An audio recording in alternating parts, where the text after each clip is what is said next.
Hello students, कैसे हैं आप सब। आज की इस वीडियो में हम करेंगे 5th क्लास की हिंदी का चैप्टर नंबर 2, जिसका नाम है फसलों के त्यौहार। सभी बच्चों ने पाठ पढ़ा है, बहुत अच्छा पाठ है। और इस वीडियो में आज हम इस पाठ से एक गद्यांश करेंगे, है ना। सभी बच्चों को पता है ना गद्यांश क्या होता है। एक पैराग्राफ जिसमें गद्यांश पर आधारित आपसे 5 या 6 क्वेश्चंस पूछ लिए जाते हैं, पेपर में ऐसा आता है। तो चलिए करते हैं गद्यांश की प्रैक्टिस। पठित गद्यांश को पढ़कर नीचे लिखे प्रश्नों के उत्तर दीजिए। देखिए, सबसे पहले तो आपको ये समझना होगा कि जो हमारा गद्यांश होता है ना, वो 2 तरीके का होता है। एक होता है पठित और एक होता है अपठित। पठित यानी कि होता है जो आपने पढ़ा हुआ है, ठीक है। और अपठित यानी कि जो आपने पढ़ा हुआ नहीं है, कहीं बाहर से आ जाता है, ठीक है। तो यहाँ पर पठित गद्यांश है, आपको पता है ये हमारे पाठ में से आया है, तो इसको बोलते हैं पठित गद्यांश, ठीक है। तो चलिए पहले हम गद्यांश को क्या करेंगे, पढ़ते हुए समझेंगे, उससे बाद में उस पर जो भी प्रश्न पूछे जाएंगे उनके उत्तर देंगे। जनवरी माह के मध्य में भारत के लगभग सभी प्रांतों में फसलों से जुड़ा कोई न कोई त्यौहार मनाया जाता है ना। जनवरी आपको पता है, माह यानी कि महीना, ठीक है। तो जनवरी से ही भारत में क्या होता है, लगभग सभी राज्यों में, प्रांत यानी कि राज्य, कोई ना कोई फसलों से जुड़े हुए त्यौहार मनाने शुरू हो जाते हैं, ठीक है।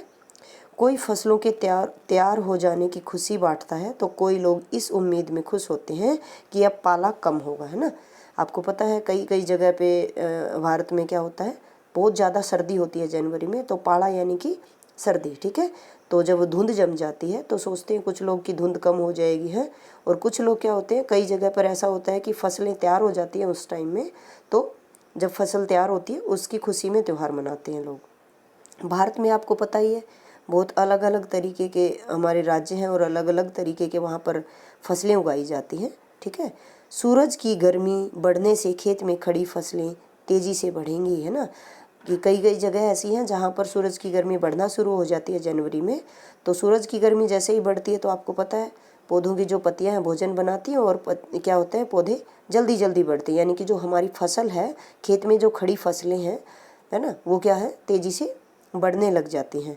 उत्तर प्रदेश, बिहार, मध्य प्रदेश में मकर संक्रांति या तिल संक्रांति यानी कि क्या है, जो हमारे राज्य हैं उत्तर प्रदेश, बिहार और मध्य प्रदेश, इनमें क्या होता है, उस त्यौहार को उस समय में किस रूप में मनाया जाता है, मकर संक्रांति के रूप में। आपने सुना भी होगा ना, हमारे हरियाणा में संक्रांत बोलते हैं इसको, है ना, हरियाणवी भाषा में इसको संक्रांत बोलते हैं। तो मकर संक्रांति के रूप में, या फिर इसको तिल संक्रांत भी बोला जाता है, क्योंकि लगभग सभी त्यौहार ऐसे हैं ये कि इनमें तिल का यूज किया जाता है, तो उसके नाम पर इसका नाम तिल संक्रांत भी पड़ गया है। असम में बिहू, असम में इस त्यौहार को किस नाम से मनाते हैं, बिहू के नाम से। पंजाब में लोहड़ी, आपको पता है पंजाब में लोहड़ी बड़े धूमधाम से मनाया जाता है ना, लोहड़ी जिसको बोलते हैं।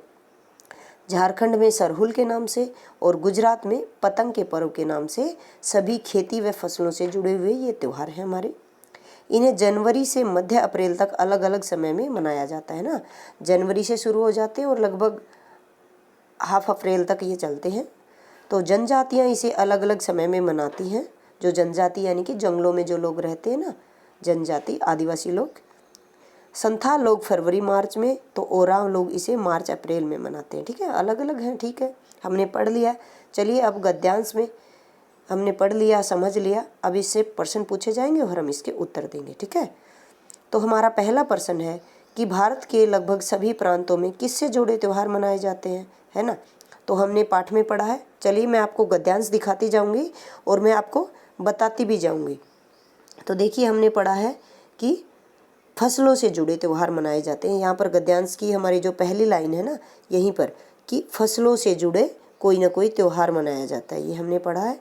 तो यही हमारा पहला प्रश्न का उत्तर हो जाएगा। गद्यांश का देखो एक ही काम होता है, गद्यांश को पढ़ करके आपको उसी में से उत्तर देना होता है। कोई एक आध प्रश्न आता है जो हिंदी व्याकरण का होता है, तो उसका उत्तर आपको अपने आप देना होता है, या कई बार मिल भी जाता है गद्यांश में, ठीक है।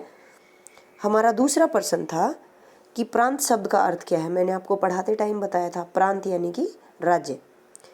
तीसरा प्रश्न है कि सूरज की गर्मी बढ़ने से क्या बढ़ेगा, है ना। तो हमने पढ़ा था ना अभी गद्यांश में, देखिए ये वाली लाइन है जो आप देखेंगे कि सूरज की गर्मी बढ़ने से खेत में खड़ी फसलें तेजी से बढ़ेंगी। तो गद्यांश का यही फायदा होता है, जो बच्चे थोड़ा सा कम समझते हैं या कम लिख पाते हैं, उनके लिए भी गद्यांश से उत्तर देख के लिखना आसान हो जाता है। ठीक है,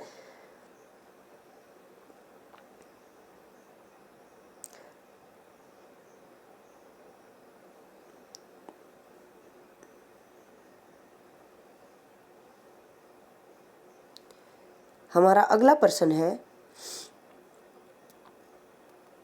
कि उत्तर प्रदेश में फसलों से जुड़ा कौन सा त्यौहार मनाया जाता है। तो आपने पढ़ा ही है अभी गद्यांश में कि उत्तर प्रदेश में क्या है। देखिए ये यहाँ पर नाम आया है उत्तर प्रदेश, है ना, यहाँ पर उत्तर प्रदेश। तो उत्तर प्रदेश में इसको यहाँ पर आया है मकर संक्रांति या तिल संक्रांति के नाम से मनाया जाता है। ठीक है, तो यहीं पर आया हुआ है। ये कई स्टेट्स के नाम इकट्ठे दिए हैं तो आपको कन्फ्यूज़ नहीं होना है। हमारा अगला प्रश्न है कि बिहू किस राज्य में मनाया जाता है। तो अभी हमने गद्यांश में पढ़ा था, देखिए सामने बिल्कुल लिखा हुआ है असम में बिहू, है ना, असम में बिहू। ठीक है, तो यानी कि असम पता ही है सभी बच्चों को एक राज्य का नाम है। तो चलिए अभी करते हैं इन सभी प्रश्नों के उत्तर। भारत के लगभग सभी प्रांतों में किस से जुड़े त्यौहार मनाए जाते हैं। देखिए थोड़ी सी ये प्रिंटिंग मिस्टेक है, ये त्यौहार को तय को आधा नहीं लेता है, हलंत लगा देता है उसके नीचे। ठीक है, तो आप इसको ठीक करके लिख लेंगे। तो हम इसी में से उत्तर बनाएंगे। देखिए भारत के लगभग सभी प्रांतों में किससे किससे की जगह हम लिख देंगे फसलों से। ठीक है, तो पूरा उत्तर आसानी से हम लिख सकते हैं कि भारत के लगभग सभी प्रांतों में फसलों से जुड़े त्यौहार मनाए जाते हैं। ठीक है, सिर्फ किससे की बजाय हमने लिखना पड़ा फसलों से जुड़े त्यौहार मनाए जाते हैं। तो इतना आसान होता है गद्यांश में से उत्तर देना, जिसमें से सभी बच्चे अच्छे से कर सकते हैं। हमारा प्रश्न नंबर 2 है, ये 2 बार लिख दिया है मैंने गलती से, कि प्रांत शब्द का क्या अर्थ है। तो प्रांत का अर्थ होता है राज्य। यहाँ पर जय को भी इसने क्या किया है, आधा लिखने की बजाय हलंत लगा दिया है, तो आप इसको आधा लिख देंगे। ये प्रिंटिंग मिस्टेक है, कंप्यूटर में ऐसे ही लिखा जाता है, मेरे से नहीं लिखा जाता। प्रश्न नंबर 3 है, सूरज की गर्मी बढ़ने से क्या बढ़ेगी। तो आपको पता ही है, हमने पाठ में पढ़ लिया है, इसमें गद्यांश में सॉरी, कि सूरज की गर्मी बढ़ने से खेत में खड़ी फसलें बढ़ेंगी। यहाँ पर आप बस ये जो अनुस्वार लगे होते हैं ना, फसलें बढ़ेंगी, थोड़ा सा इनका ध्यान रखिए। में तो इनमें बिंदी की आप थोड़ी सी गलती नहीं करेंगे, ध्यान से लिखिए थोड़ा सा। हमारा प्रश्न नंबर 4 है कि उत्तर प्रदेश में फसलों से जुड़ा कौन सा त्यौहार मनाया जाता है। तो हमने अभी पढ़ा ही है कि मकर संक्रांति का त्यौहार मनाया जाता है, और हम आगे लिखना चाहें तो लिख भी देंगे बच्चे कि इसको तिल संक्रांति भी कहते हैं। अगर आप नहीं भी लिखेंगे तो गलत नहीं होगा। ठीक है, तो उत्तर प्रदेश में फसलों से जुड़ा मकर संक्रांति का त्यौहार मनाया जाता है ना। और प्रश्न नंबर 5 है कि बिहू किस राज्य में मनाया जाता है। तो हमने गद्यांश में पढ़ ही लिया है कि बिहू असम राज्य में मनाया जाता है। ठीक है, तो इस तरीके से आप गद्यांश में से उत्तर देख देख करके जैसा प्रश्न पूछा गया है वैसा ही आप उत्तर लिख देंगे, और सभी बच्चे बहुत अच्छे से इसका उत्तर लिखेंगे, मुझे उम्मीद है। तो चलिए ऐसे करते रहिए तैयारी गद्यांश की, और मैं वीडियो लाती रहूँगी।